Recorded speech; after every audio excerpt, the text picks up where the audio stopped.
Welcome to the History Maps podcast. So, history is, it's usually taught as this story of foundations, right? Like, you establish a settlement, you build some walls, you defend those walls, and then over centuries, that specific piece of dirt basically becomes your nation. Right. Yeah, that is the standard model for how we usually understand the formation of early states. Yeah. The geography stays put while the culture sort of develops within those fixed borders. But when we dive into the history of the Thai peoples and, the ultimate creation of the nation of Thailand, we basically have to just throw that whole model out the window. We really do. I mean, we are not looking at a stationary structure being built over time here. We're looking at a deeply turbulent current of people. Exactly. Because the sources we have for this deep dive, they map out thousands of years of linguistic, genetic, and political history. And what they reveal to you, the listener, is this civilization that had to be entirely mobile before it could become prominent. Yeah, and it really requires a complete shift in perspective. To understand the Thai people, you can't begin by looking at the borders of modern-day Thailand. You have to start geographically very far away, potentially as far east as Taiwan or the southern coasts of China. Right. And to do that, you have to rely on tools that go way beyond just standard archaeology. Because, standard archaeology relies on things that stay put, pottery shards, stone foundations, burial sites. Okay. If a population is just constantly on the move or living in environments where organic materials just rot away in that intense jungle humidity, the physical evidence just vanishes. So that is why our sources today lean so heavily into linguistics. It's like language basically becomes the map. It really does. Linguistics functions as this sort of indelible footprint. Mm. The physical artifacts might erode, but the structure of how humans communicate, it carries the DNA of their ancestry. Yeah. There's this linguist, Michel Furlis, who conducted a highly detailed phonetic analysis of the very word Thai, or Thai. And he demonstrated that the word itself is an evolutionary artifact. Like, it did not originate with that pronunciation. Okay, wait, walk me through that. How does the actual name of a civilization just change entirely over time? Well, Furlis traces it back to a deeply ancient Austroasiatic word for human being. So the original pronunciation was something approximating Kurdai. Curry. Yeah. And over centuries of usage, tribal divergence, natural dialectical shifts, the R sound slowly transitioned into an L sound. So the word softened to Kurli. Okay, but Kuli still sounds absolutely nothing like Thai. Right, I know. But it requires this specific linguistic mechanism called presyllabic truncation. Okay. Essentially, over generations, the speakers just began dropping the initial unstressed syllables of their words. It's just an efficiency of speech. I mean, similar to how modern English speakers contract words over time. Right, like saying gonna instead of going to. Exactly like that. So as that first syllable was just chopped off and the vowel shifted naturally, morphed into Dai, and eventually settled phonetically as Thai. So the very identifier of the people literally translates back to just the fundamental concept of being a human being. Yes. That implies this long, isolated development before they even needed to differentiate themselves from other groups, right? It does, yeah. And understanding where that development happened, well, that requires looking at the broader language family, which is known as Thai Kadai or Kra-Dai. Okay. There's a linguist named Laurent Sagart who put forward this highly scrutinized hypothesis regarding the Proto-Thai Kadai language. He suggests it actually began as an Austronesian language. Austronesian. Okay, so the Austronesians are typically associated with, maritime expansion. Like, these are the ancient peoples who utilized those advanced outrigger canoes to navigate the oceans, and they eventually populated the Philippines, Indonesia, islands all across the Pacific. That is the exact same linguistic family, yes. So Sagart's hypothesis posits that early Austronesian speakers traveled from the island of Taiwan over to the mainland of southern China. Okay. And once they established themselves on the mainland, their language lost that maritime isolation. It became heavily influenced by the local Sino-Tibetan and Hmong-Mien languages that were already present on the continent. So the languages just blended over centuries, and that created the unique Thai Kadai family. It's kind of like finding a specific line of code in a software program. Right. If the vocabulary represents the code, finding snippets of Austronesian vocabulary within the ancient Thai language proves they share this ancestral programmer, so to speak, even if the geography entirely changed. Do the sources give us specific examples of this shared vocabulary? They absolutely do. And it's found in the most elemental vocabulary a society possesses. So the Proto-Thai Kadai word for water is nam, and the word for eye is ta. Nam and Ta. Right. And both of these words mirror deep Austronesian roots perfectly. And, these are not words adopted through trade or just casual contact. A society does not borrow the word for water from a passing merchant. Right, you don't trade for the concept of an eye. Exactly. These are foundational concepts retained over millennia. And what makes this so compelling for you listening is that the sources do not rely solely on vocabulary here. The linguistics are completely corroborated by hard genetics. Yes, the genetic mapping provides the physical proof of the linguistic theory. Studies on the modern Thai populations show high frequencies of a specific Y-DNA haplogroup, which is known as OM95. Okay, I want to make sure we really understand how geneticists use this. So think of a haplogroup like a genetic typographical error that occurred in one specific individual thousands of years ago. And because it doesn't harm the individual, the typo just gets passed down from father to son, generation after generation, exactly as it was. That is the precise mechanism, yeah. And the OM95 typo links the Thai populations directly back to Austronesian populations. And crucially, it distinguishes them genetically from the Han Chinese populations that dominated the northern regions of China. Oh, I see. Yeah, even though they shared a geographic continent for centuries, the genetic lineage remains entirely distinct. So language and genetics prove the origin. But there's a third layer here that I find completely fascinating, which is cultural practices. Because words change and genes are invisible, but cultural rituals are conscious choices that a society makes. Right, and the research of Roger Blench really highlights these shared practices. He notes that early Takadai peoples in southern China and Taiwanese Austronesian groups shared highly specific rituals that predate their geographic separation. Like what? Well, the most prominent one is dental avulsion. Which is the deliberate extraction of specific healthy teeth, Yeah. right? Yes, usually the front incisors. And it's performed for ritualistic reasons, often as a rite of passage into adulthood or for certain aesthetic ideals.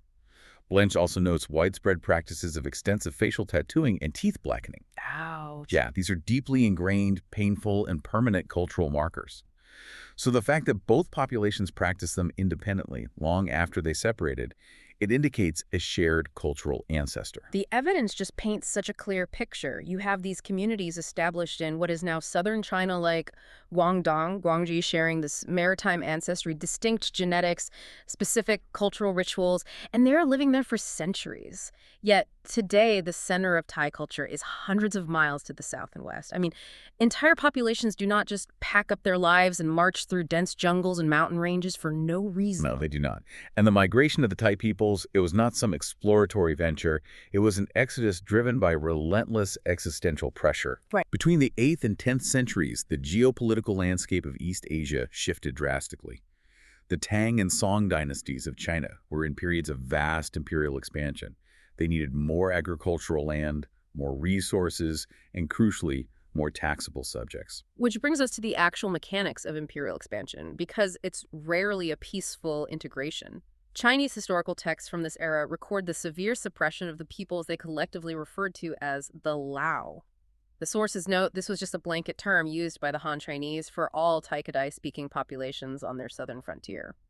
Yeah, that imperial expansion basically meant the confiscation of ancestral lands, the imposition of heavy taxation, and forced assimilation. Yeah. And the Takadai peoples resisted. Of course. But the imperial response was devastatingly violent. The historical records from the Tang dynasty document enormous rebellions. In the year 722, a Thai revolt was crushed, and it resulted in 60,000 executions. 60,000 executions in the 8th century. I mean, the scale of that violence is just staggering when you consider the global population at the time. And it was continuous. Just 4 years later, in 726, another rebellion was put down. That led to an additional 30,000 executions. Jeez. This was a highly systematic effort to break the resistance of the southern tribes. Put yourself in the position of these tribes. You are facing an imperial war machine with vastly superior numbers, centralized logistics, advanced weaponry. You just cannot win a war of attrition against that. The sources provide a highly detailed account of a later rebellion in the 1040s that I think perfectly illustrates this desperation. It involves a leader named Anonong. Right, Anong. She was a powerful matriarch and a shamaness of the Zhuang people, which is a Thai-speaking group. And along with her son, Nong Zigao, she organized a highly effective, coordinated revolt against the Song dynasty. This wasn't just some minor border skirmish. No, they took the offensive. They captured the city of Nanning, which was a major regional center, and then they marched on Guangzhou. The siege of Guangzhou lasted for 57 days. We really need to pause and think about the logistics of a 57-day siege. These tribal forces had to maintain supply lines, they had to deal with disease in their camps, constantly assault fortified stone walls, and all while knowing that the Song Emperor was marshaling imperial reinforcements from across the continent. Yeah. Anong and Nong Zigao managed to defeat the commanders of 5 separate Chinese armies that were sent to break that siege. Their tactical capability was formidable. But ultimately, the sheer demographic weight and the resource advantage of the Song dynasty prevailed. The rebellion was violently crushed, many of the Tai leaders were killed, and the surviving populations faced intense reprisals. And it's this defeat that really accelerates the Great Migration, isn't it? But, Yeah. Migrations are often taught as these sort of passive drifts of people, but the sources show this was a desperate flight for survival. This was a gradual, highly defensive retreat playing out over 300 years. They are moving away from the centers of Chinese power, utilizing the complex geography of the region to survive. Exactly. They moved through river valleys and slipped over low mountain passes.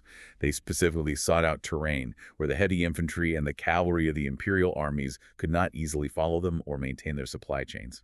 The psychological toll of a 3-century-long retreat has to be considered. Your entire cultural narrative becomes centered on survival, evasion, and just the constant threat of a superior military force. And that threat never truly vanished. The sources note that even centuries later, the Ming dynasty attempted to subjugate the Tai populations that had remained behind on the Yunnan frontier. So in 1369, the Ming court dispatched a formal letter of instruction. Which sounds incredibly bureaucratic, but it was essentially a threat veiled in cosmology, right? Yes, the letter framed the Ming emperor as the ultimate sovereign of the known world, mandated by heaven to rule over all peoples. It demanded absolute submission and tribute. And when the remaining Tai tribes naturally refused to submit to a distant emperor, well, the Ming escalated from letters to military force, continuing that cycle of violence. So when a civilization spends generations fleeing violence, they learn precisely what they need to survive. The Tai peoples who migrated southwards into mainland Southeast Asia were deeply hardened by this process. But here's the thing. They were moving into a territory that was already occupied.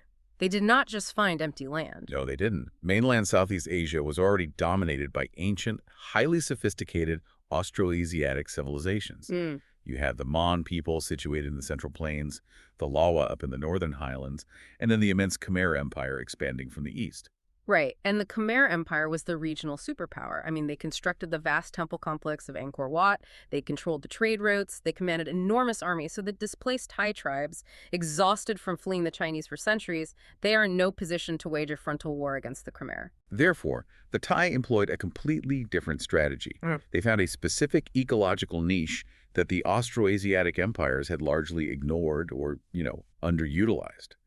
The Austroasiatic powers often focused on broader plains and coastal trade, but the Tai tribes targeted the narrow, lowland river valleys. And this choice of geography is totally driven by their agricultural technology, because the Tai were masters of wet rice cultivation. Yes, wet rice cultivation is a highly specific, intensive form of farming.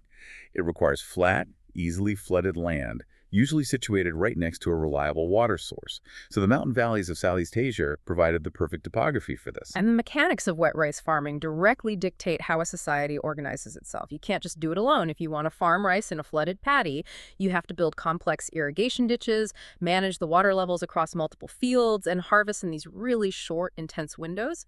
That requires strict communal cooperation. Like, if your neighbor does not maintain their section of the irrigation ditch, your crop dies. Exactly. And this agricultural necessity gave rise to the fundamental political unit of the Tai peoples, which is the Muong. The Hmong. Right. A Muong was a small, semi-independent city-state located in a river valley. It consisted of a network of villages that were bound together by the shared labor of the rice harvest. And the architecture reflects their defensive mindset, too. The sources describe networks of stilt houses. Building on stilts protects the living quarters from the seasonal monsoon floods, obviously, but it also provides a tactical advantage against wild animals and raiders. Furthermore, the entire Muong would be fortified, usually with earthen walls and wooden palisades. And at the center of the Muong was the Chow, the local lord. The Chao organized the labor, settled disputes over water rights, and led the defense of the valley. I look at the Moyang system almost like a biological cell. You have this highly organized, self-contained unit. The Chao functions as the nucleus, providing direction. The earthen fortifications act as the cell wall, providing defense. And the wet rice agriculture serves as the mitochondria, generating the energy required to sustain the unit. It can survive entirely on its own. That analogy holds up really well, actually, especially when you observe how these cells interact. Because the Miangs were somewhat isolated by the mountainous terrain, they remained decentralized. However, they could easily replicate. Right. When a valley became overpopulated, a younger son of the Chao would gather followers, move to an empty valley maybe a few miles away, and establish a new Miang. Over time, these individual units could form alliances and merge, creating the larger body of the kingdom. And as they expanded across those valleys, they interacted constantly with the Mon and the Khmer. But the sources point out that the Thai did not pursue a policy of eradication. They chose assimilation. They did. They recognized the sophistication of the cultures around them. They absorbed the Dvaravati culture of the Mon people, integrating their artistic and administrative practices. But more importantly, they absorbed the profound influence of the Indosphere. The Indosphere. So that refers to the vast cultural and religious influence radiating out from the Indian subcontinent across Southeast Asia. And the Thai peoples encountered this influence through the Mon and the Khmer, and they basically adopted it wholesale. They adopted Theravada Buddhism, which fundamentally altered their spiritual worldview, shifting them away from pure animism. The leaders adopted Sanskrit royal names to elevate their prestige. They also adopted writing systems that were originally descended from the Pallava scripts of South India. Which is such a crucial adaptation. They took the established Pallava scripts and heavily modified them to fit the tonal complexities of the Thai language. They were synthesizing their ancestral identity with the dominant cultural tools of their new geography. Yeah, they operated within the political reality of the region. As these Moongs grew more populous and wealthy, they existed on the periphery of the Khmer Empire. So they were technically vassals, paying tribute to the Khmer god kings in Angkor. And paying tribute provides security, but it also breeds resentment. I mean, you have these cohesive, self-sufficient Thai city-states forced to hand over their surplus wealth to a distant emperor. They were just waiting for a moment of weakness. And that moment arrived in the early 13th century. The Khmer Empire began to overextend itself. Massive building projects in Angkor really drained the treasury, and internal political strife weakened the central authority. So the military grip on the peripheral territories began to loosen. And the Thai leaders recognized that vulnerability immediately. In 1238, a local Thai chieftain named Si Inthrefit organized a successful rebellion against the local Khmer governor, and he established the Sukhothai kingdom as a fully sovereign, independent state. The establishment of Sukhothai is deeply significant. It marks the transition from scattered, tribute-paying city-states to a unified political entity claiming equal standing with the older empires. And the era of Sukhothai is often romanticized in the sources as sort of the golden dawn of Thai culture. This is largely due to the reign of King Ramkhamhaeng, who ruled from 1279 to 1298. Yes, King Ramkhamhaeng was a highly effective military leader. He expanded Sukhothai's borders through conquest and diplomacy. He also formalized the cultural synthesis we discussed earlier. He is credited with codifying the Thai script in 1283, which created a standard written language that united the various Thai dialects under his rule. He also recognized the strategic value of alliances. Because while Sukhothai was growing in the Central Plains, another Thai leader, King Mangrai, was unifying the northern valleys. Mangrai founded the Lan Na kingdom and established his capital at Chiang Mai. And rather than fighting each other for dominance, Sukhothai and Lan Na formed a strong alliance to protect their newly won independence against the Khmer and, other threats. But the ideological foundation of Sukhothai is really what sets it apart. The classical historians characterize the governance style of Sukhothai as a paternalistic system, often described as father governs children. Which is a direct, calculated rejection of the Khmer political model, right? The Khmer emperors ruled as Devarajas, or god kings. Yeah. They were these divine, untouchable figures who resided in massive stone temple complexes completely isolated from the common people. Ramkhamhaeng wanted to project the exact opposite image. He presented himself as an accessible, patriarchal leader. Yeah, and the sources provide a really famous narrative detail regarding a bell hung outside King Ramkhamhaeng's palace. The royal decree stated that any citizen of the kingdom regardless of their social standing, who had a grievance or dispute could travel to the palace and ring the bell. And the king himself would come out, hear the case directly, and render a judgment. I mean, it is a brilliant piece of political theater, but it also reflects a highly localized personal form of justice. It reinforced the idea that the king was the protector of the people, not some distant deity extracting taxes. Exactly. And this sentiment was codified in the terminology of the era. It was during this period that the people widely adopted the ethnonym Tai, which directly translates to freed people. They were consciously defining their identity based on their liberation from Khmer's vassalage and their participation in this accessible political structure. But, this father governs children concept, it creates a powerful cultural bond, but politically. It contains a catastrophic flaw. A system based entirely on the personal accessibility and charisma of the monarch works perfectly when the monarch is a genius like Rum-Kang. Right. But there is no institutional bureaucracy. When Rum-Kang dies, the father is gone. If the succeeding kings lack that personal authority, the children have no structural framework to hold the kingdom together. You have correctly identified the exact structural weakness that led to Sukhotai's downfall. Following the death of Rum-Kang, the kingdom suffered a slow decline. Without his personal magnetism to command loyalty, the outlying Muons and vassal states simply stopped paying tribute. They broke away. Sukhotai's power just withered. And in geopolitics, a power vacuum is never empty for long. The slow collapse of Sukhothai paved the way for a neighboring kingdom that had clearly observed the failures of the father model and decided to build something much more ruthless and enduring. Yes, that kingdom was Ayutthaya. It was founded in 1351 by King Uthong. Ayutthaya was situated further south, strategically located on an island at the confluence of 3 rivers. And King Uthong recognized that personal charisma was not enough to hold an empire together. He needed rigid institutional control. So first, he clearly defined the state religion. He aggressively promoted Theravada Buddhism, Right. which served a dual purpose. It unified his subjects spiritually, and it drew a stark ideological line against the Hindu-influenced Khmer Empire, which, was still a regional threat. Secondly, Uthong moved to replace the personal justice of the Sukhothai Bel with a formal legal apparatus. He commissioned the compilation of a comprehensive legal code known as the Dharmashastra. Okay, the Dharmashastra. So this legal code was a synthesis of ancient Hindu jurisprudence and traditional Thai customs. It removed the king from the day-to-day arbitration of disputes and established a bureaucratic standard of law. Yes. But the most significant mechanism of control established during the Ayutthaya period was the Sakdina system. We really need to spend time unpacking this because it dictated the daily existence of millions of people for 6 centuries. The Sakdina system translates roughly to power over land. It was a highly sophisticated mechanism of social stratification.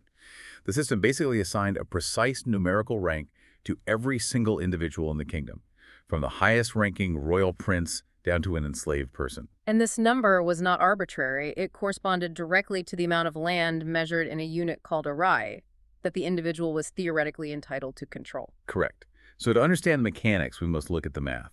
A commoner might hold a Sakdina rank of 25 rai. A low-level government official might hold 400 rais. A senior minister might hold 10,000 rais. So if we look at this like a modern corporate hierarchy, your job title dictates your salary and your office size. But the Sakdina system went far beyond that. The king technically owned all the land in the empire. He granted control of the land, and crucially, the labor of the people living on that land to his officials based on their rank. Yeah, because in Southeast Asia at this time, land was abundant, but population was scarce. Wealth was not measured by how much empty dirt you owned. It was measured by how much human labor you could command to work that dirt. Right. The Sakdina system solved the problem of labor management. A noble with a rank of 10,000 rai was granted the legal right to extract a specific amount of corvée labor, which is forced unpaid work, from the commoners living within his jurisdiction. And the numerical rank also dictated your standing in the eyes of the law. Like, if a commoner with 25 rai was involved in a legal dispute with an official holding 400 rai, the official's testimony inherently carried more legal weight. If a person was killed, the compensation paid to their family was calculated by multiplying their Sakdina number by a standard fine. Your literal worth as a human being was quantified by this number. It was a rigid, deeply unequal system. However, from the perspective of statecraft, it was incredibly stable. It allowed the Ayutthaya kings to manage a vast population and extract resources for warfare and monumental construction without needing a modern salaried bureaucracy. Right. The nobles managed the commoners, and the king managed the nobles by promoting or demoting their Saktina rank. And this stability fueled immense economic and demographic expansion. I mean, by the year 1700, Ayutthaya was arguably one of the most important cities on Earth. The population was estimated at roughly 1 million people. To place that in context, London and Paris had significantly smaller populations at that exact same time. Ayutthaya was a sprawling global metropolis, deeply integrated into international maritime trade routes. The sources detail its cosmopolitan nature beautifully. In 1511, an explorer named Duarte Fernandes arrived as an envoy, establishing the first European contact on behalf of the Portuguese Empire. And the Portuguese were quickly followed by others. The Ayutthaya kings encouraged foreign trade, setting up designated zones outside the main city walls for different nationalities. Right. You had enclaves of Dutch merchants, Portuguese mercenaries, Persian diplomats, vast Chinese trading networks, Malay sailors, and even Luzon's warriors from the Philippines. The city was a wealthy, dynamic center of global commerce. A city of 1 million people, protected by rivers, wealthy from international trade, and governed by the strict hierarchy of the Saktina system. It appears totally invincible. But a society built for stability can become brittle when faced with an unrelenting external force. And the external force that would eventually shatter Ayutthaya was the neighboring Burmese Empire, specifically the Taungoo and later the Konbaung dynasties. The geographic reality of the region placed these two expanding powers in direct, continuous conflict over control of the western mountain passes and the lucrative trade routes of the Tenasserim coast. The sources document 26 separate Burmese-Siamese wars spanning from the 16th to the 18th centuries. 26. And these were not border skirmishes. These were massive, grueling campaigns of attrition dictated by the monsoon seasons. You could only march armies during the dry season, creating this endless cycle of invasion and retreat. The logistics of these wars were staggering. Armies consisting of tens of thousands of conscripts, supported by hundreds of war elephants, would have to hack their way through the jungle passes. Actually, the sources mention a specific legendary encounter in 1593. During a large Burmese invasion, King Nareswar of Ayutthaya found himself facing the Burmese heir apparent on the battlefield. They engaged in a single combat duel on the backs of war elephants. And Nareswar slew the Burmese prince, breaking the invasion. It is an incredible narrative moment. It really is, and it secured Ayutthaya's independence for a time. However, individual heroism could not permanently alter the geopolitical balance. By the mid-18th century, Ayutthaya's internal structure was rotting. Because the stability of the Saktina system relied on a strong king to keep the nobles in line, right? But the later Ayutthaya period was plagued by severe succession crises. Rival princes waged minor civil wars within the capital. High-ranking officials became more interested in hoarding wealth than maintaining the army. Consequently, the outlying vassal states, sensing the weakness in the capital, began to ignore commands and withhold their tribute. So the unified defensive capability of the kingdom fractured. And simultaneously, the Burmese had reunified under the highly militaristic Konbaung dynasty. And the Konbaung leaders launched a meticulously planned, devastating invasion. They bypassed the traditional, heavily defended routes, splitting their forces to attack from both the north and the south simultaneously. They converged on Ayutthaya in 1766 and laid siege to the city. And the siege of 1767 was the catastrophic end of a 400-year empire. The Burmese armies surrounded the island city. They maintained the siege even through the monsoon rains, which trapped the starving population inside. In April of 1767, the Burmese tunneled under the city walls, packed the tunnels with explosives, and breached the defenses. The sources are very clear here. This was not an occupation. It was an annihilation. The Burmese armies burned the city to the ground. They looted the temples, melting down gold statues. They marched tens of thousands of skilled artisans, nobles, and citizens back to Burma as slaves. The royal family was decimated. The last reigning monarch, King Ekathat, managed to flee the burning city but died of starvation while hiding in the surrounding wilderness 10 days later. Wow, I mean, that is just completely devastating. The destruction was so absolute that the ruins of Ayutthaya were eventually swallowed by the jungle and remained largely abandoned until the 1930s. So the political entity of Ayutthaya was erased. The Saktina system collapsed instantly because the central authority was just gone. Siam fractured into 5 separate, warring regional states, each controlled by rogue generals or local warlords. The Thai peoples, who had spent centuries fighting for independence from the Khmer and the Chinese, were entirely subjugated. Yet the recovery was astonishingly rapid. It was spearheaded by a single military commander named General Taksin. While the capital burned, Taksin had managed to break through the Burmese siege lines with a small contingent of troops, and he retreated to the southeastern provinces, which had been largely spared from the invasion. And through sheer tactical brilliance, Taksin utilized the southeastern naval resources to rapidly build a fleet. Within a matter of months, he sailed his forces back up the Chao Phraya River. The Burmese had left only a garrison force to hold the ruined capital, assuming the Siamese were utterly broken. Right. Taksin decimated the garrison. Within a single year of the apocalyptic destruction of Ayutthaya, Taksin had expelled the Burmese occupation. He then launched a relentless campaign against the 4 other regional warlords, crushing them one by one. He reunified the fractured territory and established a new capital down the river at Thonburi. And he was crowned King Taksin the Great. He saved the nation from total erasure, truly. However, the psychological burden of continuous warfare and state building took a severe toll. The sources indicate that in his later years, King Taksin suffered a profound mental breakdown.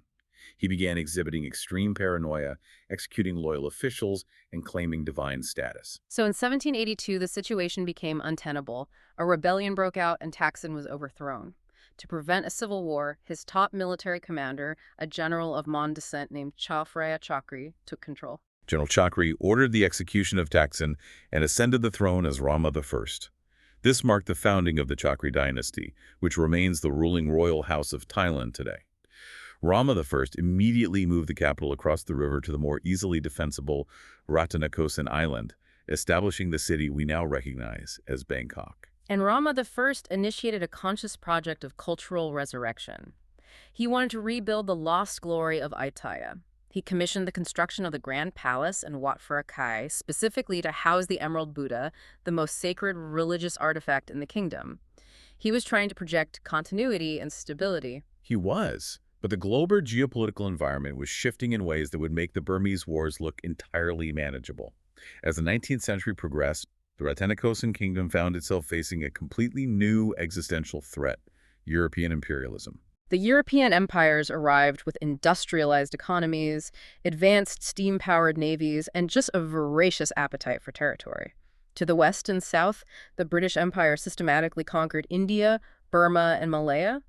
To the east, the French Empire aggressively colonized Vietnam, Cambodia, and Laos. By the late 19th century, Siam was entirely encircled by heavily armed, hostile colonial powers. Every other nation in Southeast Asia fell to European control. Siam remained the sole independent nation in the region. How did they manage to survive that encirclement? I mean, when you analyze the map of the 1890s, Siam is this solitary island of sovereignty surrounded by the 2 most powerful empires on the planet. They cannot possibly defeat the British or the French in a conventional war. Survival required a radical, rapid modernization, orchestrated primarily by 2 visionary monarchs, King Mongkut, known as Rama IV, and his son, King Chulalongkorn, Rama V. They understood that military resistance would simply provide the Europeans with a pretext for total invasion. They had to fight using diplomacy and rapid internal reform. The strategy was essentially to make Siam look so civilized and legally aligned with European standards that the colonial powers could not justify an invasion on the grounds of civilizing a backwards nation. Precisely. King Chulalongkorn executed a brilliant top-down centralization of power. The old Ayutthaya-style feudal structures, where local lords held significant autonomy, were dismantled. He replaced the hereditary lords with salaried government officials reporting directly to Bangkok. He created a formalized European-style court system, a centralized budget office, and a standing professional army. And the most profound societal change was his attack on the labor system. In 1874, Chulalongkorn issued an edict that began the gradual abolition of slavery and the corvée labor system. This was a highly calculated move. The European empires often used the existence of slavery as a moral justification for invasion. By abolishing it, which was a process completed in 1905, Chulalongkorn removed that pretext. Furthermore, by ending forced labor, he transitioned the population into a free market labor force, which stimulated economic growth and generated tax revenue to fund his modern administration. But administrative reform was not enough to stop the imperial armies. The Europeans constantly provoked border disputes to steal territory. The Siamese were forced to make agonizing sacrifices. They basically had to amputate pieces of their empire to save the core. Yes, the most harrowing example of this is the Franco-Siamese crisis of 1893. French colonial forces expanding from Vietnam demanded control of the vast territories east of the Mekong River. When Siam resisted diplomatically, the French escalated to gunboat diplomacy. They sailed heavily armed warships right up the Chao Phraya River, aiming their cannons directly at Bangkok. The Siamese forts fired warning shots, an event known as the Paknam Incident. And the French responded with a massive ultimatum and a naval blockade. The situation was desperate. Chulalongkorn realized that a war would result in the total annexation of Siam. To save the independence of the nation, he signed a treaty ceding the entirety of Laos to French Indochina. And over the following decade, the territorial concessions continued. Siam was forced to cede territories in modern-day Cambodia to the French and northern Malay states to the British. By sacrificing these peripheral regions and by skillfully positioning Siam as a neutral buffer state to prevent a direct border between British Burma and French Indochina, Chulalongkorn ensured the survival of the nation. It was a successful survival strategy, but the rapid modernization generated intense internal contradictions. The kings had sent hundreds of young aristocrats and military officers to study in Europe so they could return and run the modernized bureaucracy. But when you send students to Paris and London in the late 19th century, they do not just learn about telegraphs and railway administration. They learn about democracy. They read philosophy regarding equal rights and constitutional law. And that exposure to Western political thought catalyzed demands for political reform. As early as the 1880s, a group of diplomats led by a British-educated royal named Prince Prisdang sent an extraordinary petition to King Chulalongkorn. They argued that administrative modernization was insufficient. They proposed that Siam needed a constitutional monarchy, equality under the law, and freedom of speech to truly join the modern world. You have a group of subjects formally asking an absolute monarch, a man whose ancestors ruled as divine kings, to voluntarily surrender his absolute power. King Chulalongkorn rejected the proposal. He argued that the general population lacked the education necessary to participate in a democratic system, and that centralizing power was still required to hold the nation together against colonial threats. However, the intellectual seeds were planted. And those seeds took decades to grow. The absolute monarchy survived into the 20th century, but the educated class of military officers and civil servants continued to expand. They were running the country, yet all supreme power still resided in the king. The tension was unsustainable. The breaking point arrived in 1932. The global economic devastation of the Great Depression severely impacted Siam's rice exports, forcing the king to cut military and civilian salaries. This economic strain united the frustrated educated class. A group calling themselves the Kanaratsadan, or the People's Party, organized a flawlessly executed bloodless revolution. In a single day, June 24th, 1932, they seized control of key installations in Bangkok and presented an ultimatum to King Prajatipok, Rama VII. He accepted the terms, ending centuries of absolute royal decree and establishing a constitutional monarchy. The 1932 revolution inaugurated a deeply complex and turbulent century. The newly formed government struggled to find a balance, shifting rapidly between fragile democratic experiments and authoritarian military dictatorships. And a dominant figure emerged during this era, a military leader named Plaek Phibunsongkhram. He recognized that to forge a modern nation-state out of the diverse populations within their borders, he needed a powerful unifying ideology. So he heavily promoted a virulent strain of state nationalism. Yes, in 1939, Phibunsongkhram initiated a highly symbolic mandate. He officially changed the name of the country from Siam to Thailand, which translates to the land of the free. This was not just a minor administrative update. The sources indicate this renaming was deeply tied to a pan-Thai nationalist agenda. The ideological goal was to unify all Thai-speaking peoples across Southeast Asia, including those living in British Burma, French Laos, and southern China, into a singular Great Kingdom of Thailand. It was an aggressive, irredentist policy, and it heavily influenced Thailand's maneuvering during World War II. When the Japanese Empire launched its massive offensive across Southeast Asia in 1941, the Thai government faced an impossible choice. They could fight the Japanese and be annihilated, or they could cooperate. Phibunsongkhram chose cooperation. Thailand formally allied with Japan, allowing Japanese troops transit rights through their territory to attack British Burma and Malaya. And in return for this alliance, the Japanese allowed Thailand to briefly annex disputed territories in Burma, Laos, Cambodia, and northern Malaysia territories that possessed historic Thai populations, fulfilling the Pan-Thai nationalist vision. However, as the war turned against the Axis powers, the Thai government swiftly adjusted its stance. After the Japanese surrender, Thailand returned all the annexed territories to appease the victorious Allies and secure admission to the United Nations. The latter half of the 20th century was defined by alignment with the United States. During the Cold War, Thailand served as a critical anti-communist bulwark in Southeast Asia. This alliance brought immense foreign investment, triggering a rapid economic boom that transformed Bangkok into a modern metropolis. Yet the political landscape remained highly volatile. The sources document communist insurgencies operating in the rural Northeast that lasted well into the 1980s. There were huge student uprisings demanding democratic reforms, such as the protests in 1973. There were peasant revolts demanding fair agricultural policies, and there were numerous military coups. The internal friction was constant.